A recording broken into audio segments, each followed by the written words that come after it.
pull up, grab the fuel nozzle, and get ready to fuel up on trends and strategies to grow your travel center business in this episode of The Truck Stops Here, brought to you by the NATSO Foundation.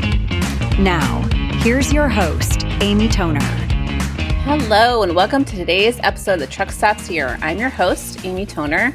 You are listening to The Truck Stops Here, the NATSO Foundation's podcast. The NATSO Foundation is the research, education, and public outreach subsidiary of NATSO. The podcast is just one of the many educational tools that the foundation creates.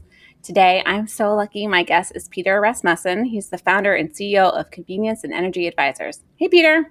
Hey, Amy. Happy to be here. Thank you for having me. We had to have you come back because loyalty is so huge and it's such a big part of the truck stops and travel center business. And I feel like every year, every minute, it just gets more and more interesting. So with that, you know what? I should ask you first. Can you tell everyone about yourself and about your company?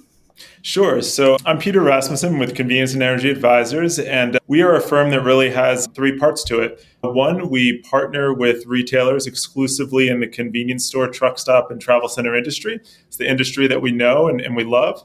We have a technology services division where we help retailers through complex technology launches and then help them maintain and grow it from there.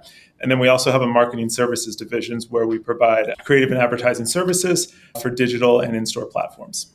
And you have a long history in the convenience and truck stop business, right? Yes, I'm getting old. I think it's at 25 years in the industry right now. That's funny. Whenever I write Darren's bio, he's always like, don't tell how many years, it's too long. All right, so clearly you guys are experts in this. Just tell us the landscape, what's happening. Sure. So exciting time in the loyalty landscape, especially when we look at truck stops and travel centers. Mm-hmm. And, especially as I look at, what's been trending this spring and into this summer that I'm seeing some of the best retailers doing, a lot of things with tiers as mm-hmm. well as motivation to get to the next tier. So outside of truck stops and travel centers, I don't think there's a lot of excitement of having, a silver, gold, platinum. But It's quite important and quite successful in the truck stop and travel center industry. So we're seeing a lot of different brands do status challenges where, fill up, more gallons, shorter period of time, and you can jump to the next tier and get different parts of motivation. So seeing a lot of that, and for the retailers that we work with, they're seeing quite a lot of success with it. Okay. Speaking of that, what results are you seeing from truck stops and travel centers with their loyalty programs? Sure. So I took a look at some data, and I looked at some data that came out from NACS, from Partech, as well as Patronics. Mm-hmm. And when I took the three different sources, I focused very much on the stats that match. And then I took that and I said, well, how does that match to the data insights that I have? So that is what kind of gives you some background on the statistics that I'm about to share with you. Mm-hmm. So when you look at loyalty in our industry, and you'd say, well, what percentage of in-store transactions or what percentage of gallons typically tie to a loyalty program? So in our industry, that can be anywhere between 5% and 40%. 5% means you're just getting started, or you have a ways to go to develop. And then programs that are mature in it will be more in that 30 to 40% range. So what does it mean you got someone in the program? Well, if you have someone who's in the program and they're active, I always look at active as I made at least one transaction in a month. Ideally, you want that to be multiple transactions a week or every 2 weeks, but really it's one per month to qualify as active. Those are customers where we typically see about 18 to 30% more spend than those that are not in the loyalty program. So quite substantial. With those that are in loyalty, it's typically about one more trip a week. And the top 10% of loyalty members, they tend to be about 56% higher in spend. So not only do you have your folks that are in your loyalty program, you have those that are your most valuable. And, one thing I'd say that is unique and an incredible capability when you have transactions that are loyalty-based versus not is it's one thing to say, okay, this is what was in the basket that was sold. Was it just fuel? Was it fuel and something else? Mm-hmm. But when you have someone who's in a loyalty program, you're able to look at the total visit. So maybe I fueled my truck, then I went inside and did a separate transaction, And now you're able to marry those two and understand what the full transaction value is, which is quite powerful. So I just threw a lot at you, but if you summarize it to what's the most important takeaway, I would say that if you're in the loyalty program, 18 to 30% higher on the cash register, we'll take that. And coming in more often. Okay. All right. So when I listen to publicly traded company reports, sometimes they share how their loyalty programs are doing, but more so on the total users. How should travel centers look at active versus total users enrolled in a program? It can definitely be deceiving when you look at total users. So always look at active. Active is I've made a transaction in at least the last 30 days. And with that, if you look at your total loyalty program strategy, if you have a welcome campaign to get folks into the program, then comes the efforts on ultimately how do you keep them active. So when you look at your program overall, if you have a lot of folks that join and then, well, you just don't see them anymore, that would tell you that there's definitely work to do on making the program either more engaging or more rewarding. But always focus on active users and don't get hung up on total users. Okay, that sounds like good advice. What kind of success have you seen in growing additional professional drivers into a loyalty program? And also, how does a brand balance the investment with the new drivers while, keeping them past that welcome offer? And I love that it's we're dialed in on the professional drivers too. I think that's especially important for our members. For sure, yeah. I mean, outside of professional drivers, you see some of the big programs across the country, like Circle K has 25 cents off your first 5 fills. Chevron has $1 off your first 3 fills, but that's not relevant to us, right? Because that doesn't affect the professional driver. The parts that I'm seeing that is the most successful with the professional driver is 2-part. One, it's a tiered program, but maybe when I first join, I can get to that higher tier quicker, which is more rewarding. Or it is, or I should say, it is given multiple things out in the beginning of the program on multiple visits. So think about it like this. If I say join the program and get a free shower, maybe you got your free shower once and you take it and you go. If I say join the program and get a free shower on your next 3 visits, now I have a reason to come there 3 times. Or join the program and get a free coffee or fountain on your next 3 visits. That creates that repetition. When you look at data on a lot of loyalty programs, and sometimes there's one welcome bonus, right? So someone will take the welcome bonus and then you say, okay, well, did I get that customer to the second or the third visit? What you see more with programs that have kind of a repeating welcome offer is that they'll come through to that second, third, fourth transaction more often because you started to change their habit by getting them to your location, more than one time. And I link that back also to, one of my favorite, surveys and studies that has been done is the NATSO professional driver survey. And what just sticks with me all the time is clean restrooms first, loyalty program next. So it's hard to argue with the data. And I think that's, one of the best pieces that was done that targets the professional driver.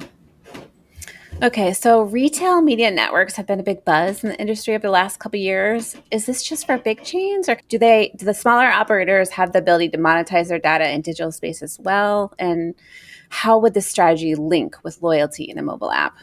Sure.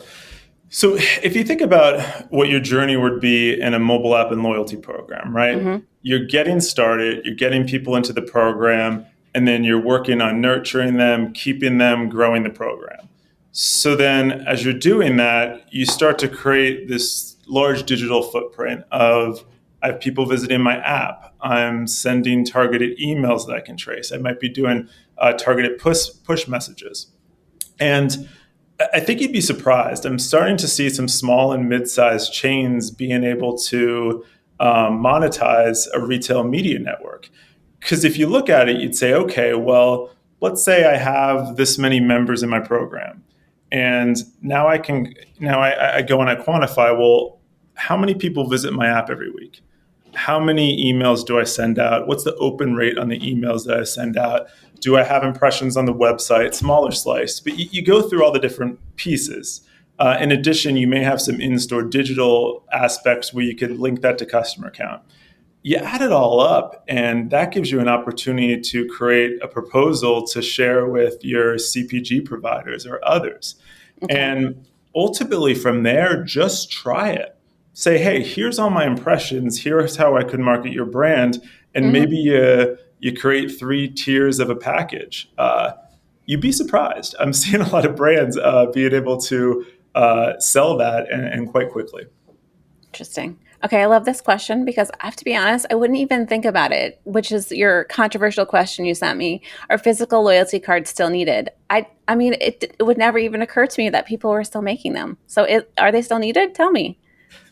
I think this is very controversial with Yeah. retailers, and many times, like there's strong passion on either side. If you look at the major loyalty providers that serve our industry, there's 4 of them, right? And only Mhm. one of the 4 still provides them. I'm sure one of the others will if you really kick and scream, but only one does. I don't think you need them anymore, Okay. and I say that for several scientific reasons. So I used to say in the past, I absolutely think you need it because there's nothing more powerful than having a great associate at one of your stores talk about the loyalty program and hand them the physical card. Right. But frankly, that employee can also, depending on your technology, talk to them about the program, enroll them on the point of sale, and have them get a text that gets them in the program. Or they Nice. can hand them a pamphlet that talks about the program.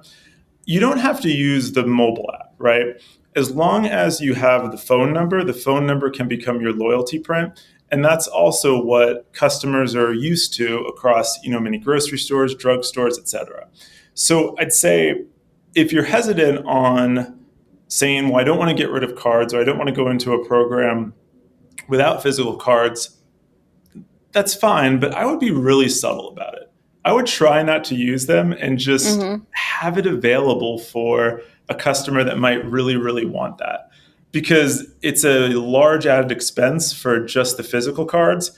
And then also it can get you into some challenges with, some scan data programs, particularly around tobacco, if you have loyalty numbers that report on the physical card versus phone number and is it the same person or not. So I don't think you need it, but you know what? There's others out there that would have the opposite opinion, and frankly, they could be right. It's a controversial one. That's funny. Especially, I guess, professional drivers sometimes are older. Okay. So speaking of tax, what's the best way to communicate with customers once they enrolled without being annoying? Yeah. Do you recommend push, text, email, or other? I think that's a tricky one. It is. I would say you need to keep the communication open. I would maximize it to twice a week. And with that, follow your customers as to what they respond to you with, right? Hmm. And each customer is different. So if you do email communication, I think the best way to do email communication is a click to load offer. Because not only did you send the message, but the customer has to engage with it, and then your brand gave them that. Now, measuring the open rate on that, though, is getting to be a bit more challenging because Google, especially, and many others are starting to not share that data back. Hmm. Push messages, frankly, you could do them, but does the user opt into allowing that? So some will get it, some will not. And if you do end up using that, there's definitely an art of, is it the right time of day, typically early morning, but also are you getting that customer at the right time? Text is expensive. If you do text, Hmm. there's generally a cost per message. So I would use that if it's something that's either a highly motivating offer or it's a customer that you think you may have lost and you want to get them back in. So frankly, I think all those methods are effective. And what you do is as you get folks into your program and you do the different messaging methodologies, any of the major loyalty providers start to build the algorithm to say, well, when I send messages to Amy, she doesn't respond to my push. She typically opens my emails, and sometimes she adds the offer. So that's the method that I would communicate with Amy on. What's the advantage of doing that? Like CVS says that, right? It sends you, here's your few discounts, and then you have to add them to your card. What can you tell me more? Like, what's the advantage of doing that versus just sending a coupon or just giving it because So I they think want brands it? look at this both ways. Yeah. Some brands would say, I want to make it easy for the customer and give the deal to everyone. Okay. Others would say, I'm going to give you an offer, but you have to click to redeem it. I tend to lean towards that. And 2 reasons. One, the brand then is giving you something. Like if you open up the Pilot app right now, Pilot does this not only in their emails, but also within their app. You look at the offers and I have to click to add it. So it's like, Pilot just gave me something, right? Right. So that feels good. And the other thing is, frankly, it's a money saver, because what you don't want to do is push an offer out to everybody and then someone doesn't know that they got it and then they just got a discount. Then you have a margin loss. Yeah. At least with CVS too, it's a very short window. It's like you have to use it basically within the next few days. So you have to go in to use it. Correct. So interesting. What about mobile ordering? Should truck stops and travel centers invest in it? Yes, but it's the most. Truck stops and travel centers have a bigger challenge here than anyone else, especially if they have independent QSRs. Yeah. I look at it like this. The professional driver today, especially the independent one that might be, starting their fueling experience with, did I find something on Mudflap or Relay or one of the different mobile fuel providers? You start that digital experience. Then that tells me where am I going to fuel and when. You also then can start to plan your meal because you don't have time for it, right? QSRs like McDonald's, Dunkin', Starbucks, et cetera, have all taught us the value of time and the value of ordering ahead. Even McDonald's, every single week, they have offers that are targeted just to mobile because that helps them with their labor model, that helps them with their growth, that's getting people in their loyalty program.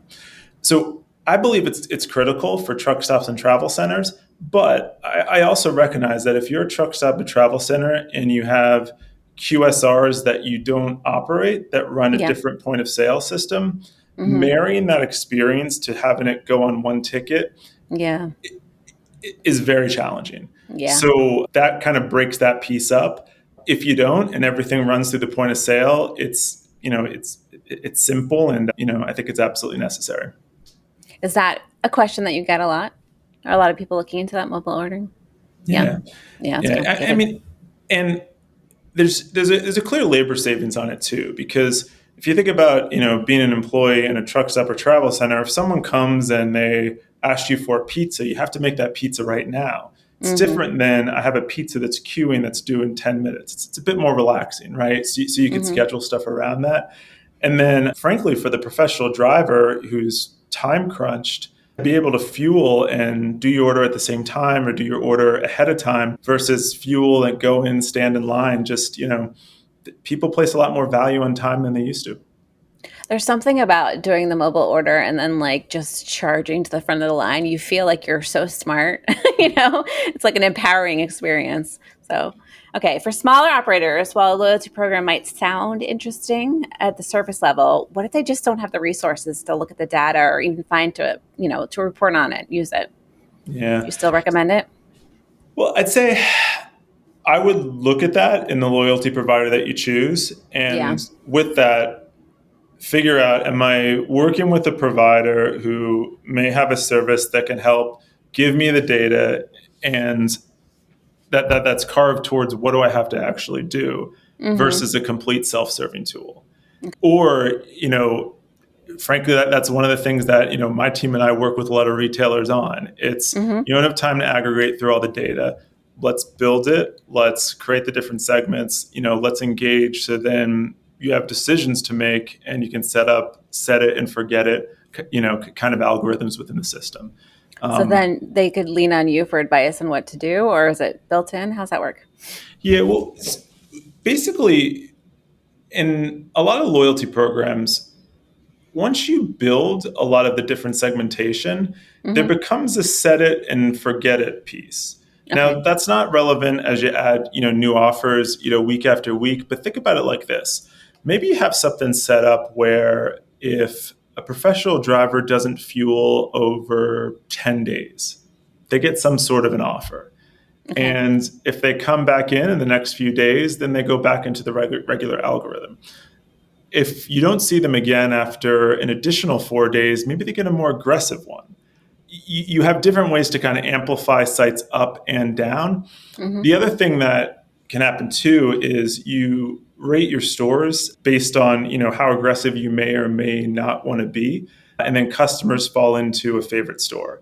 So if someone has a favorite store that they go to the most frequently, and maybe that store has, new aggressive competition, offers could be more aggressive at that location if you frequent that one versus others. So while this might sound a little complex and intimidating as you talk through all the different pieces, once you build it, it becomes rather easy to maintain. It's just building that customer segment as you build more and more folks into your program. How should truck stops and travel centers look at loyalty programs for the professional driver versus the four-wheel customer on the forecourt? Different. Yeah. What I would recommend and what you see a lot of brands do is when you register for your program, choose if you're a professional driver or if you're a four-wheel driver. And then you can tailor the programs completely different because it's a different consumer. Amy, I'm going to go ahead and guess that if I had you in a loyalty program and I sent you a free shower, I'm probably not targeting you correctly, right? That's true. That's right. But there's other parts of the store and the forecourt that would be interesting to you. So frankly, you have to do it separate. I remember one time Don Quinn, he was with Stop Brothers. He asked me how often I go in when I fuel, and I was like, never go in. I'm like, I live in the city, so I'm always just getting fuel and leaving. Like, convenience on the road is also different than in your neighborhood. It's like, I never go in. Exactly. And even like, here's a great example, right? So Pilot this summer is 10 cents a gallon off gas. If you add it to your account, you would never do that off diesel. It wouldn't make any sense with the economics of things, but that's a marketing opportunity for them for the forecourt. So you got to separate it. Otherwise, I think you're really missing out. Okay. Someone told me that AI is exploding in the loyalty space because of the high volume of data. Have you seen examples of how AI is being leveraged in the loyalty programs? And of course, we're not talking about the buzzword AI. We're talking about tangible technology that brands can really use today. Absolutely. So what's happening today is, say as a brand, you typically send out loyalty offers, whether that be email, push, et cetera, on, I don't know, Tuesdays and Sundays, right? And that's just kind of your thing. You've always done it and it works okay for you. Well, if you give someone an offer when they actually need it, what brands are starting to find is you have a higher redemption, and in many cases you can give less of a discount to get it, right? So in the loyalty program, as it builds all the data, it starts to see when the customer shops, what days they're typically there. So then rather than having these blanket offers that go out on certain days, you get the professional driver exactly when they need it.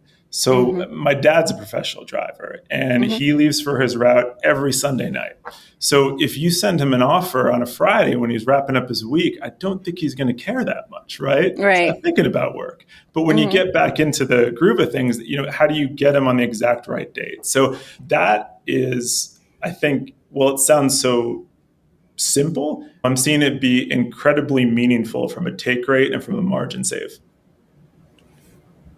Okay, whether a truck stop or travel center wants to launch a new loyalty program or they're looking at changing providers, what are some important things that they should look at when choosing which loyalty provider or app is right for them? Sure. So I would take your whole technology package and say, with the loyalty provider that you're going to choose, what integrates versus what doesn't. Lay out all the goals that are important to you with the program and say which is going to do this for me, which isn't. Look at what the reporting platforms and capabilities are in the back end. Don't focus too much on I'm not sure to say don't focus too much, but focus on the cost of, what your startup fees would be, what your monthly may be, but then also are there fringe costs after that? As an example, messaging can be included in your package, or it could be a fee per message. So if you're successful with your program, which you want to be successful, the fees on the messaging can really add up. And then I'd also say too, because there's not that many providers that really serve our industry, do your homework and look at, what chains are using those particular programs and why. I would say of the big ones that serve our industry, they're all good. They're all good, though, for different reasons. There's a lot of things that they do that are exactly the same. And there's some that have different capabilities that could tailor to your brand. I'd also say, too, some of them can also do a mobile app, and maybe you like that because it's a one-stop shop. Some of them don't. And then you're linking with different services. So it's such a critical and important decision that you can have so much success with. Don't take it lightly. Do your due diligence and just really, really look at the whole package. Because once you're in for a couple of years, and it's complex and it's expensive to change. Awesome. Okay, so for truck stops and travel centers that are focusing more on the independent drivers or small fleets, 60 or less, how does a loyalty program become part of the story if the professional driver's transaction started with a fuel service provider like Mudflap or Relay or any of the other ones? Sure. So if a professional driver starts their experience with a mobile payment platform, such as Mudflap or others, and that brings them to the store, well, they came to your store likely because they got the best fuel deal. And Mudflap has done loyalty integrations with different brands. So that's certainly an option that's out there where if you book your fuel purchase on Mudflap, I'm sure some of the others do as well, that you can have loyalty points tied to that. So that's a starter. Okay. But I think even more meaningful than that is a customer came in on Mudflap or another, and now you have them and you may have not had them otherwise. So how does that then give you the opportunity for a new professional driver who's there, for the first time, and now they see your store? Now it can become a place that they want to come back to. They can get addicted to the experience. So you see that they came in on that program, and then that becomes a great opportunity for the team to introduce them to your loyalty program with some sort of aggressive welcome offer that may make them want to choose your location again. Now, that's not always a slam dunk, because as we know with professional drivers, where are you coming from? Where are you going to? So maybe you'll never see that driver again, but for the portion that you do, you brought in someone that you wouldn't have had before. So now give them a reason to come back. Okay, I always like when you share specific vendor companies with us that are doing great things. Are there any new players or even just new services that are really impressing you? I'm really impressed with something that Patronics is doing. Okay. And they announced this at the customer conference. And essentially, they've created a program where you could take all of your loyalty data and you can now merge it into third-party data. And that's not giving away your data, to be clear. But what it's doing is, what you have today in your system is you have all the attributes of a customer who shops your store and how they behave. They're able to link that customer to a like-kind customer and how that customer shops elsewhere. So now you're taking your customer and you're seeing how someone who behaves like them reacts at other retailers, and it gives you more marketing capabilities. So as an example, you may have a professional driver who's a great customer of yours. They visit your store every single week. They get fuel, they get coffee, and you think that that's all that they get. And then you learn that they also get burgers, and you sell burgers. So you're like, why don't they buy my burgers? So it gives you incredible opportunities to be able to sell more to your customers and get more personalized with the data. Interesting. Also a little creepy, but that's cool. Yeah. Okay, before I let you go, what do you think is next for loyalty? What do you think is going to happen next? Continued personalization. Yeah. So Amazon and others just have set an expectation of how easy digital experiences need to be. So I think across our industry, the brands or the truck stops, travel centers that continue to grow and do well will be those that personalize their experiences more and more. So offers aren't generic, but offers are really tailored to the professional driver, what they want and when they need it. It's exciting. All right. Thank you so much for coming on the podcast. Thank you for having me. Okay, and thanks for listening to today's episode of the Truck Stops Here. You can find us online at natso.com/podcast. If you have any questions, you want to be a sponsor or a guest, reach out to me at atoner@natso.com. Hi, Peter. The Truck Stops Here was brought to you by the NATSO Foundation, the research, education, and public outreach subsidiary of NATSO. The Truck Stops Here is produced by the NATSO Foundation in collaboration with Human Factor. Producers are Amy Toner and Darren Schulte.